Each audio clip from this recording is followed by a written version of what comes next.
This is the day that the Lord has made. We will rejoice and be glad in it.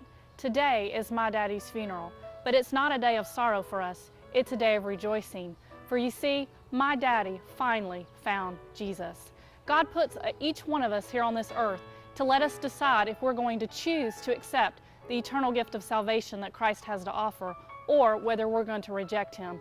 He doesn't force us into the decision. He leaves it up to us.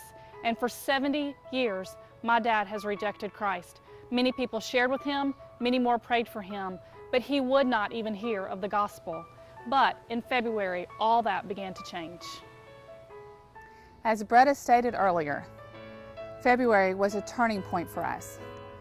And we believe it all started with a dream that my son Luke had for 4 nights in a row.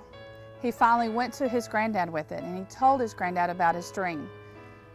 Luke's dream was that he was at Granddad's funeral and sharing with the people how much he loved his granddad and how much his granddad loved him and how much Luke enjoyed spending time with his granddad. But he had to tell the people, he had to share with everyone that he didn't know if his granddad was in heaven or if he was in hell.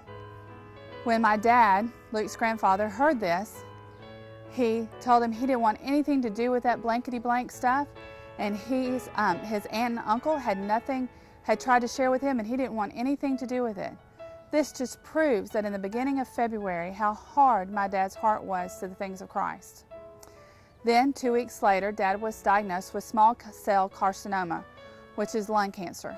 The one thing my dad dreaded having most of anything else was cancer.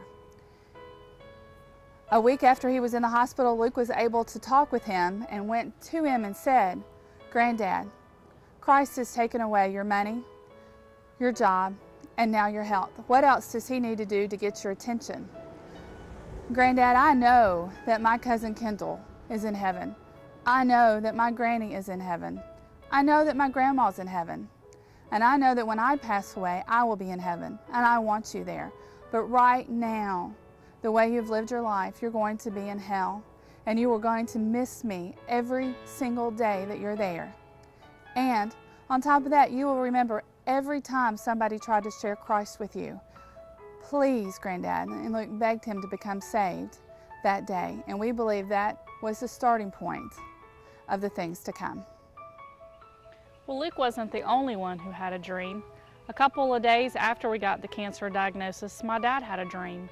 That night, he was so desperate, he knew that he was not ready to die, and he said, "God, I need your help," and just cried out to God. Well, that night, while he was sleeping, God came to him in a dream and said, "Jim, I'm going to send you a messenger, and I do not want you to reject what he has to say." You see, God had sent many messengers, but my dad was not willing to listen. But when God told him it was time to listen, my dad's ears were wide open. The very next day, 5 pastors came to see my dad. And one of those pastors was about the size of my dad. He was willing to get into the face of my dad, and he proclaimed Jesus in a fresh way. And my dad finally heard, finally understood a little bit, even that childlike faith, but prayed to receive Christ that very night. This was my dad's favorite resting spot. Unfortunately, this is where he smoked many of his cigarettes, but he also enjoyed his Diet Coke, and he loved sitting out here swatting at the bugs, watching the neighbors drive or walk by. He will be fondly remembered as the man sitting in his Cracker Barrel rocking chair, waving at the neighbors. But this spot is a little more special to me because it was at this spot that he had his second dream. In his second dream, him and Jesus were walking down this sidewalk, and they were sweeping cigarette butts up. And then they were scooping it up and putting it in the trash can. And they filled the trash can from the bottom to the top full of cigarette butts. And then Jesus put the lid on it. To me, Jesus was saying, you know, you made the mess, but we're going to walk down this path together, and I'm going to clean it up. The next day, when he told my husband about this dream, he said, "Well, Granddad, how did you know it was Jesus?" And he said, "Because I saw the holes in his feet." You see, it makes me think of a Bible story of Thomas. Thomas was the doubting disciple. He did not believe that Jesus was resurrected until Jesus himself went to Thomas and showed him the holes in his hands, his feet, and the side. Until he could see it, he would not believe for himself. My dad was a Thomas.